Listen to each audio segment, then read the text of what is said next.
Hello, everyone. Hello, I'm here. Yes, I have a special guest with me today. Could you go ahead and introduce yourself? Oh, of course. Hello, everybody in the world. My name is Teeyara Jenkins. Miss Yara, T-Stara, Addie's homegirl. You already know what it is. So, yeah, we here Wow. in my place. This is my humble abode. You might see my cat come through a little here and there, but thank you for having me. Yes, thank you for having me. Of course. It's been a minute. It has. But yes, this is Tiara's debut, y'all. Okay. Yes. Okay, I've been I'm here. trying to get her into content creation and just getting out there because natural born star. Thank you. T-Stara is my nickname. I'm just kidding. T-Stara? T-Star. T-Stara. Come on. T-Stara. Yes. Self-proclaimed. Yes, absolutely.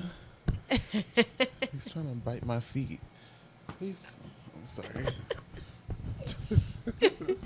Okay, boom.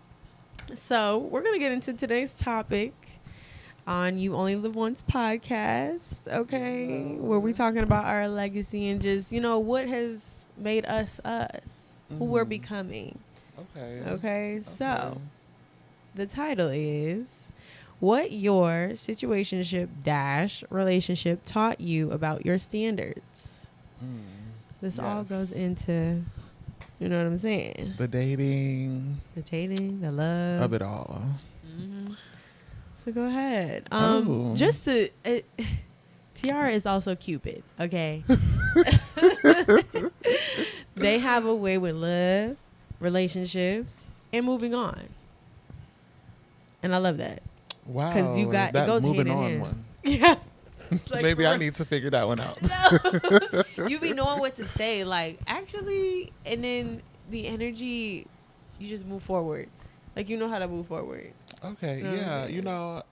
I feel like, so I don't know if you know this. You probably do. I've never been in a relationship. What? I've dated, and I've dated exclusively, but no one's ever been like, you want to be mine? Can you be my girlfriend? Nothing. Okay. So I didn't know that. Yeah. Side note, I recently asked a guy friend how that looks. Like what you would say or feel if someone told you, yeah, I've never been in a relationship. He was like, red flags. But I get it. I understand because, like, to me, I feel like, and it's not even the question, I always answer questions to get away from the main question. But I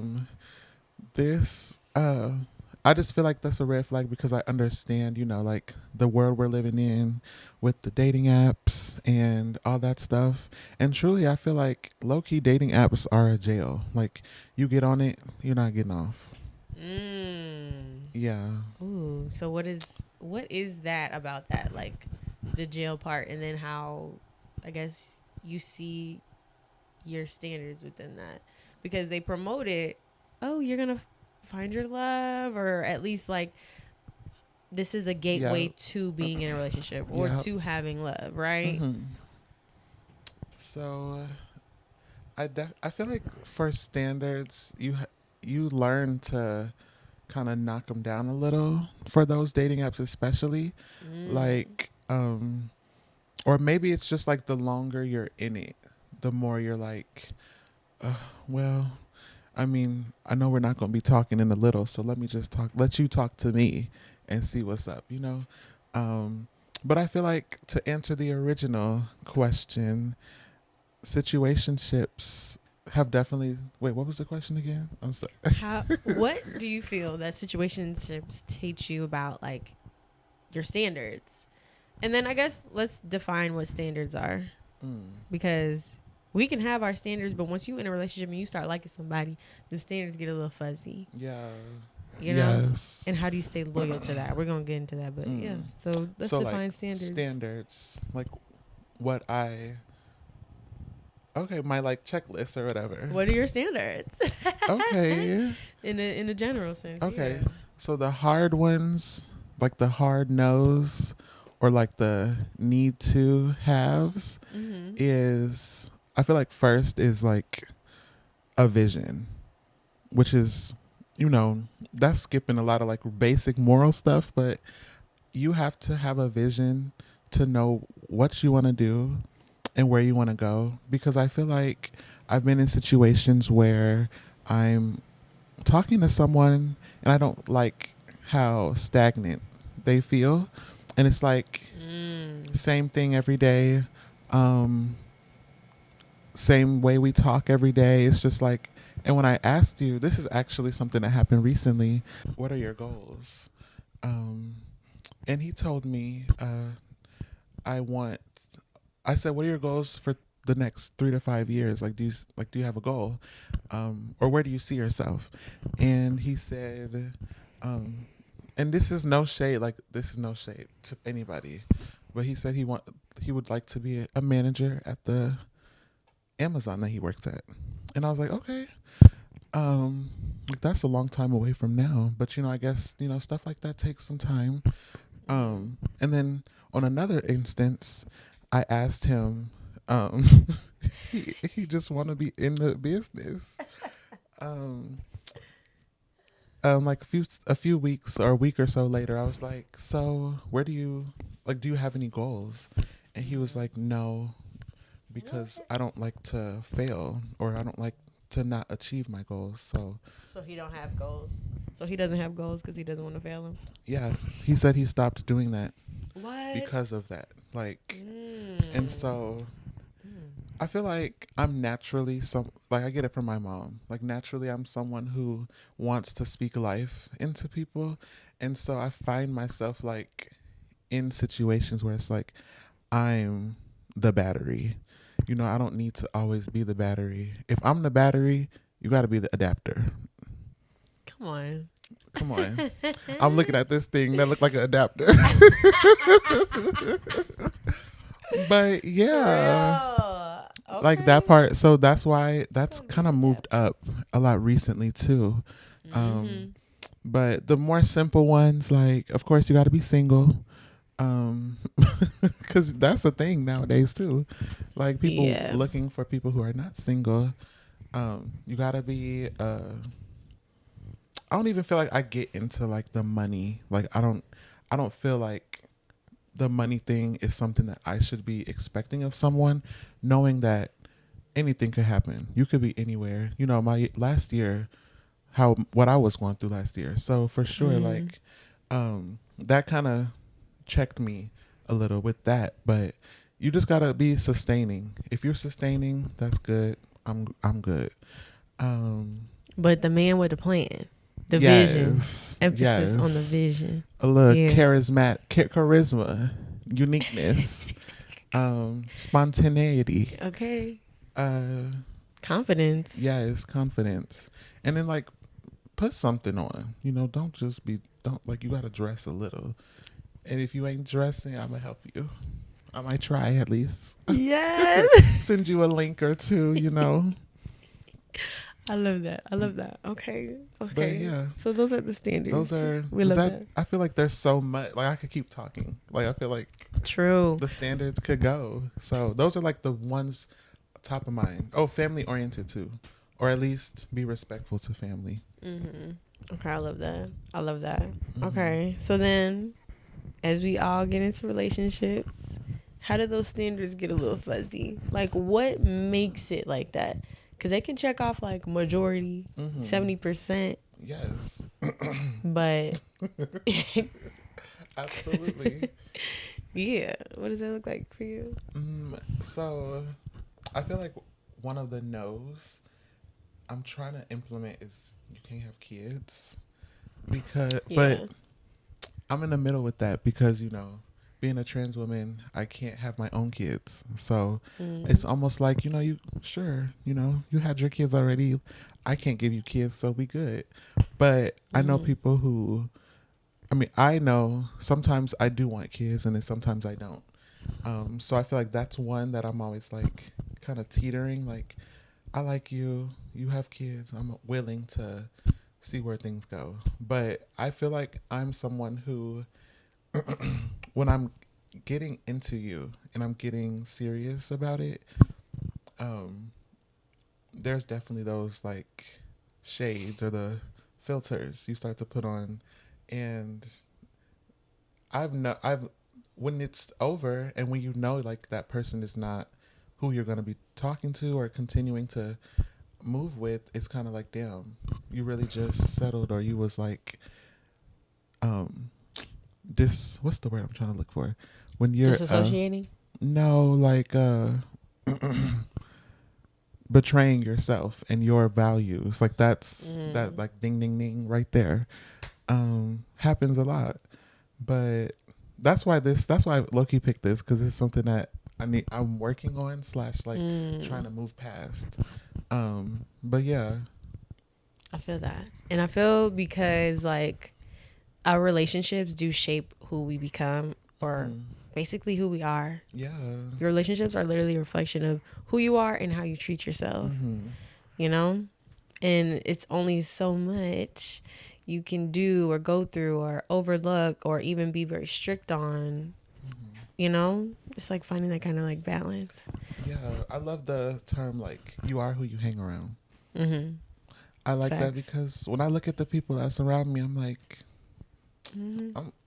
list the great features, because that's the people who hang around me. Yes. And so I love the group that you be around too. Like, and this is like fairly new, like from the Gear Up. Shout out really my nice. board. Love y'all. Yes, really nice, very welcoming kind of people. Like, yeah, and you are also welcoming too. That's how we became friends. No, I feel like every person that I'm really close with, if we're close and we're like together for a long time, or even not, like with the board members, a lot of people I've just met last year, but I feel like I start to see little pieces of myself in them. In a way, I'm like, oh, okay, like, we relate on this, or we have that one thing, or, it's just like, and I actually remember when we went to the bar a few weeks ago and we were all there, and I was like having you with them. I was just like, wow, I'm not nervous to mix my friends anymore, because I feel like the people I'm around and like my It scared me. for real. Did the mics hear that too? Yeah. The people that I'm around, like can get along, and it's like I'm the common factor, but I don't have to be, And I feel like back in the day, or like in older friendships, I would feel like the common denominator was the only relator, and it would be awkward because they couldn't connect because they weren't good people, and obviously they're not around me. Yeah, it's a stark difference now, and I really like that, like where everything is now, you know what I'm saying, the evolution of it, because you live and you learn, really. And that's also a part of your standards as well too. Yes. Sure. Oh, and treat others as you want to be treated. That's been my standard since I was a kid. I learned about it in first grade. The school that I went to, it was like painted above the entrance. And so I would walk by it, and then after the Pledge of Allegiance, we would say, treat others as you would want them to be treated, with respect and responsibility, and some other stuff. But okay, I also hear that's like a Leo's thing too. Like a lot of Leos that I've known or met, I'll say something around the lines of that. Okay, I like that. Layers. Yes. Because friendships are also relationships too. True. And and friendships can be situational too. Facts. And it's sometimes a hard pill to swallow. Okay. Yeah. When it is like that, it's like, oh, we're not going no further than this. You're not really gonna be my friend for real. Or even just like knowing this is you here for this, or like compartmentalizing the people that you have around you. Like you're this friend for this, you're that for that. People talk about that being like something healthy or productive to do with your friends, but I saw that tweet. I don't know about that. I saw that tweet because it makes me feel kind of like a user or something. Like, like you have your friends for certain things. Like we go shopping. That's just what we do. Yeah. And we don't talk about our personal lives. That's just what we do. Because then are we friends? But again, you know, that's me. Somebody else could feel that way. Because people be like, oh, we're just work friends. We only hang out at work. They don't want to hang out with you outside. Truly. And that's the form of it. Shout out to my work friends. Oh, yeah. And I guess that is just that, because not everybody, you can't involve everybody in your like actual life. No. Especially when it comes to work, jobs, all that kind of stuff. Like, yeah. So maybe that is a productive thing. For real. And I haven't mastered it yet. No, I feel like you did a little bit, because it still feels like a personal vibe with you. Even if like I wasn't here right now, we work together, I would still feel that way. But I would feel comfortable enough to want to hang out with you outside of work. Yeah. I do. I feel like this. I'm not trying to like pop my shit, but I do feel like a magnet a lot of times. Oh, yeah. Like, I don't have to be saying anything. I don't have to do anything. And I feel like there's people always coming up to me. And I'm new at my job. And I be minding my business. I'm like embroidering at my desk. And people just walking up to me, like talking to me about it. Or introducing themselves so that they can talk to me about it. And I'm just like, I'm just here doing my thing. You know, but yeah, no, I definitely, but that stems from my mom. Like, I feel like my mom had really magnetic energy and always knew how to talk to people in public. Like a stranger come up to us at the grocery store and we just talking. I love that. She's just talking. We were on a flight to Texas back in 2024, and the lady she sat by, they literally talked the whole flight. I'm like, so cool. Mama, what are we doing? But you didn't really talk about your standards. I don't really know it.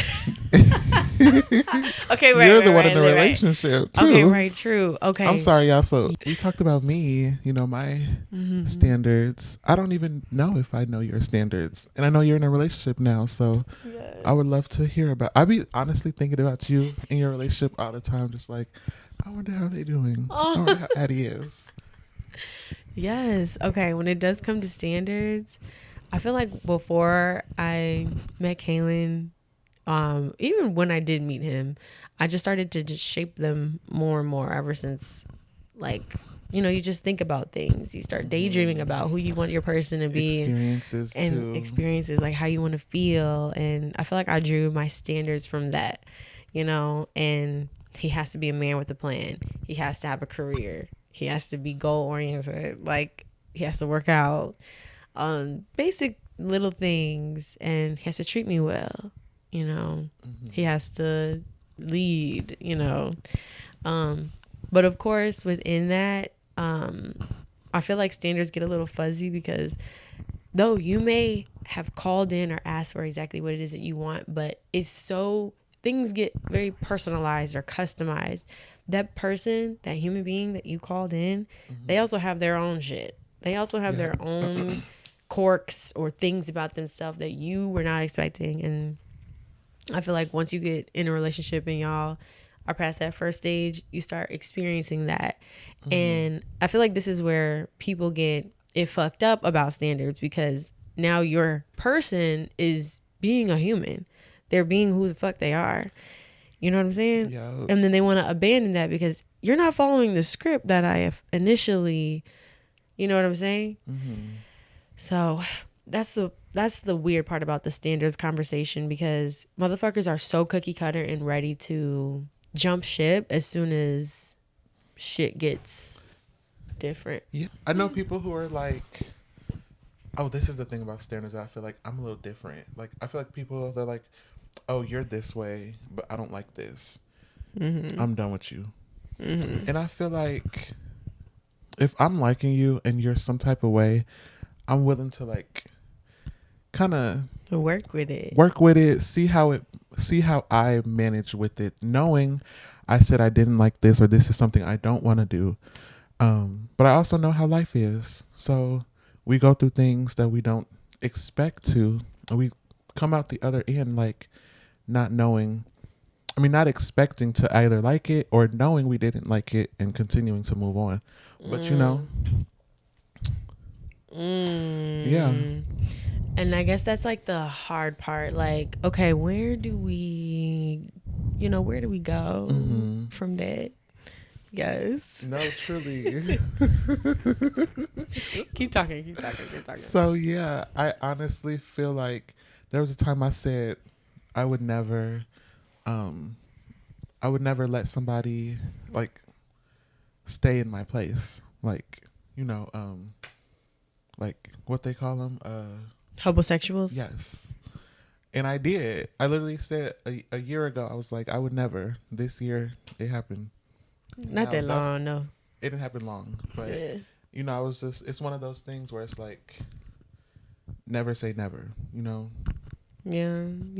And sometimes you adjust because it's like, okay, maybe this can, evolve into something different. Or like, you try to see the better outcome coming after you do let that shit in, Is that so? In still talking about our standards, do you feel like that's still that betrayal I was talking about earlier? Like you saying, right, oh, I won't ever do this, but then you're doing it. So you basically like told yourself you wouldn't. Now you're doing it. I feel like there's medicine on the other side of that. I like that. Though it may seem like a betrayal or whatever, no, there's something on the other side of that you need to work through or experience, because after you experience that, you had the medicine on the other side.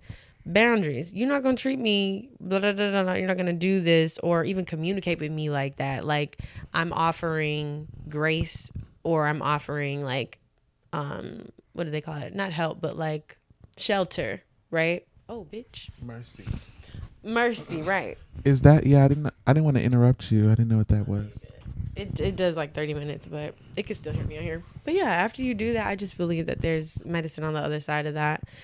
And we can't be too hard on ourselves when that happens, because then what you gonna do? You're gonna be a hard rock and never experiencing anything because it needs to go your way all the time. Like, true. You don't grow not going through stuff, not experiencing anything, right? Or even when you do go through it, instilling your boundaries right when it happens. Oh no, you actually got me fucked up. Yeah. Shit. Yeah, I feel like adults have a way of like re-sheltering themselves. Like, you're not a kid, you can't be sheltered, live, And I feel like a lot of people move in or retreat inside or into themselves when things like that don't go their way. And it's like, you don't want to keep putting yourself in this situation. So instead, you just decide to not experience it all. And you re-shelter yourself. Yeah. I like that. Yeah. I like how you said that. It's sad. It is. Because, I feel like, I don't know.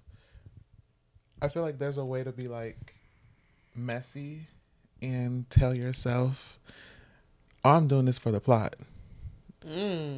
But let's also talk about doing this for the plot, because doing things for the plot, and specifically because I feel like it comes up for me a lot when I'm in this like situationship dating app world. Like, I'm not messing with him, but let's see the plot. Like, let's see how it plays out. Or someone spin the block and no, say it. Say because it's actually happening right now. With the who? Taurus? But wait, I have two. Wait, which one? The younger one. No. Oh, cut that part out. Please, because he need on my content. No, I'm talking about the remember this story. On Oh, the screenshots the screenshots. with the sunflower in the back. Girl. Yes. Wait, it's been a year. It's really been a year. It's right? been a year. No, girl, because he was in my DMs back in December. In my text messages. Talking about happy birthday. I mean, Merry Christmas. Mm-mm. What the No. So, am I about to get into it? We can. So basically, he came back talking about, oh yeah, I came up on I came up on some money, and I want to give you some money, and I'm not gonna not accept a payment. So I said, yeah, send me and I told him an amount. He said, okay. And He did? He did not. He literally did not. He stopped texting. So I'm like, so you're playing with me. But I thought I blocked him. I never did. And he recently texted me. And it's weird because, and that's why when you said something about I move on, I don't know. It's like I feel like for some people take pieces of my heart, I guess you could say. And so he's one of those people, known him since 2024 as well. But he came back, and it was funny because I recently talked about him before he came. And so me and my one friend were always we really some witches because we're always talking up these dudes who come back, and they do come back. So he's one of them. Because I know you don't be circling the block at least. I don't. I think if I do, it's never for something that is. It's like me to probably still get something off my chest that wasn't gotten off.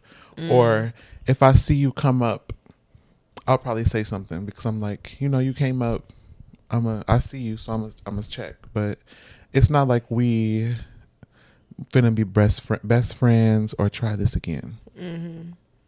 That's true. I'm not going to, sorry, that's his hair.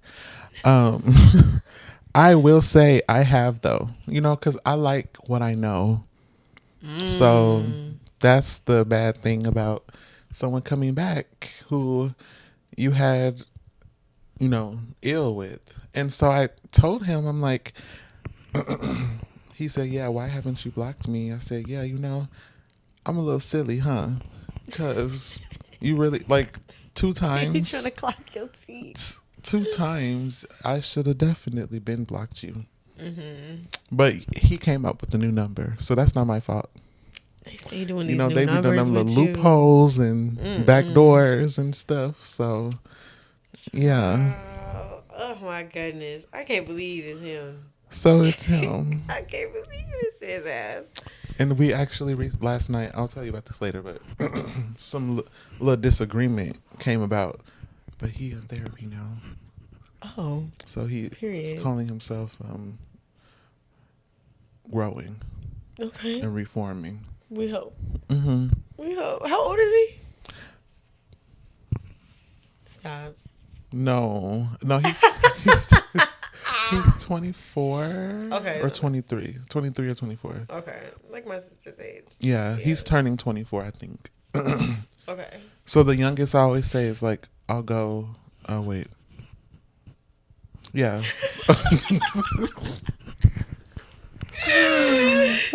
Yes. 3-4 years younger. Okay. We would have had to be in high school together for me to be into you. If you're under 23 or 22, if you're 22 and younger, that's too young for me at my age right now, Yeah. High key. And even then, low key, that 23 be feeling still too young too. Be feeling 23.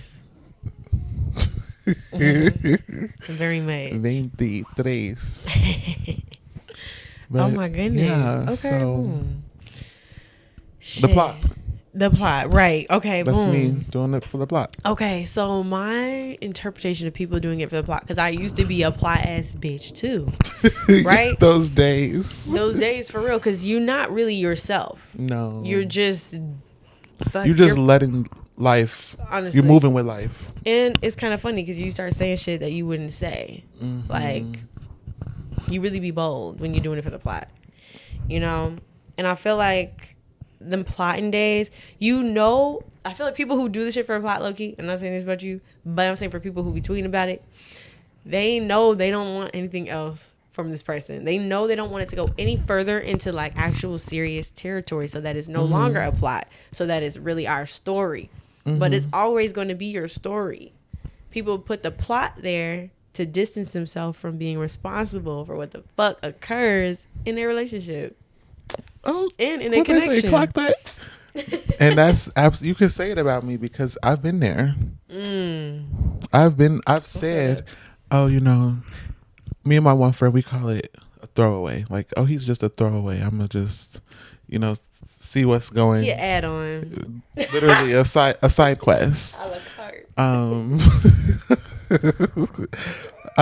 So I don't know. I mean, that's absolutely fair and not unreasonable at all.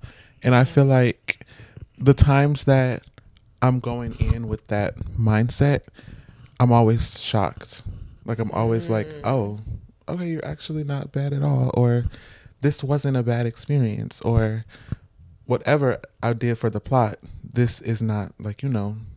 And so I feel like for this situation, when he came back, I was just like, you know, I've never not been a forgiving person. And that's usually my main thing. Like, if someone comes back and has the balls to, like, fess up, it's late as hell, but you're grown enough to still do it. But, you know, let's, like, see why you're doing it, you know?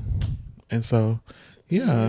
Because there's always something behind the person's behavior, actions, choices, words, like, and it sometimes don't even got nothing to do with you for real. No. Most of the time. No. I could have been a therapy project or a therapy assignment. Go make good with the people you hurt. Type.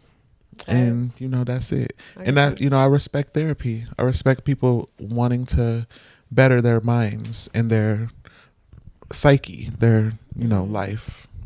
Yes. I need to get in there. I need to get back. Charlie, that last time I went to therapy, they charged me $130 something. I said, what? I will not be seeing you again. No, what?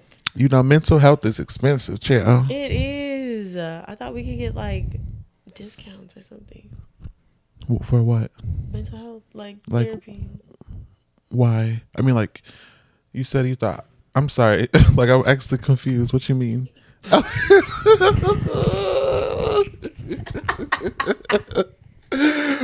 Girl, you know, I didn't even try when I had it, actually. I thought you did. I'm like, I'm going to ask T. I'm going to see how I get this. So crazy. But I feel like it depends where you go. There are ways to go around having to pay. A lot of providers do sliding scale, stuff like that. I'm going to have to send you this website because I didn't know that you were looking for one.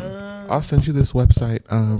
It's called like blacktherapists.com or something like that, where you find therapists and then you can kind of, don't quote me on the link, y'all. So that might not be it. But I found my previous 2 therapists on there before this most recent one. And they both did sliding scale. And you can like filter therapists that work with sliding scale, insurance, stuff like that. So yeah. Okay, I like that. I'm gonna do some research for sure. I'm going there. But yes, okay, boom.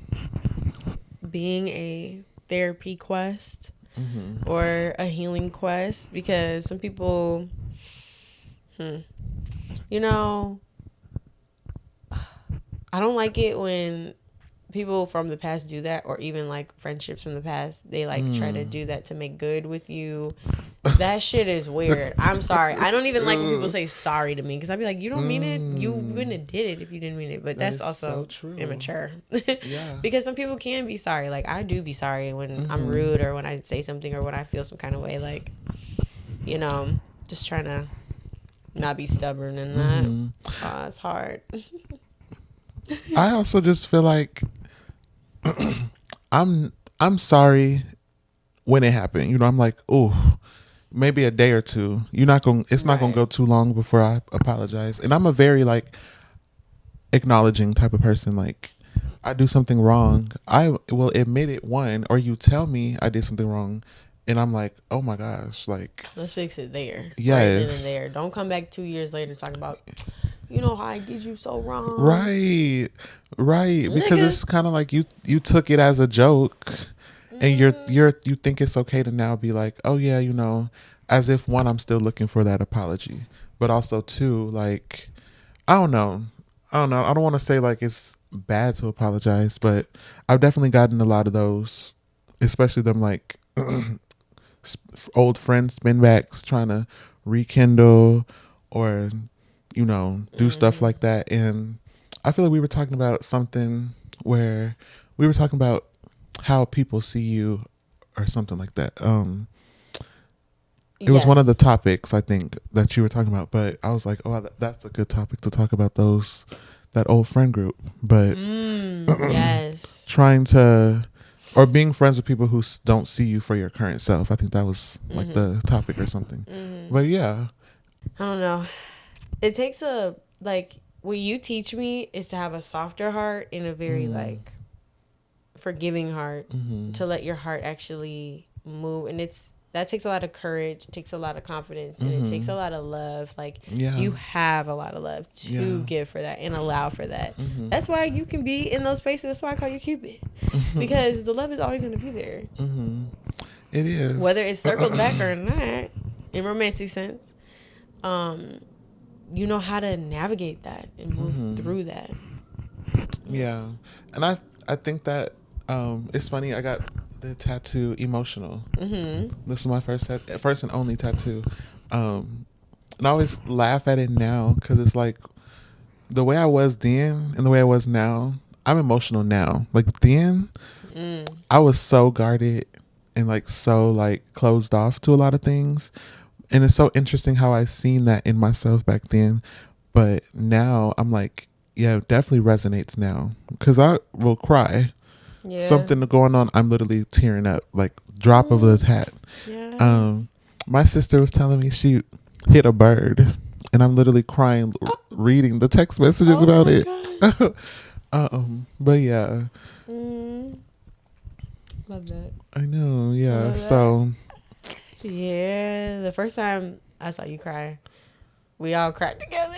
Oh my gosh, yes, I remember that. That was good. Yes, missed those. I love those moments, like, cause you know we just chilling and we just talking, kiki, whatever, vibing, and I'm hearing you, and I feel like the longer we're friends, the more like those moments are necessary. I feel like, not necessary as in like I'm waiting for this to happen, but just like necessary in the way of like it's very necessary. Yeah, like I want to see where you are right now, because I feel like the way we're friends, it's like we're not talking every day, but when we do catch up and when we do, you know, get there, we're telling we telling the story, we telling the tea. So yeah, that's true, and that's necessary. Okay, that's a part of the relationships. Like, period. Yes. Okay, period. I love you and I value you. I love you. Thank you. Thank you for having me. Thank you for being on my podcast. You Only Live Once podcast. Only live once. We only live once. And yeah, make it count. Make it right. Go ahead. Period. Support my girl. Follow. Repost. All that. Because she's not doing it for nothing. We're having fun doing it, but of course you could give a little love. What we was talking about. Open your heart. Open it. Release it. Okay? Thank you. Thank you. Catch you on the next one. Bye.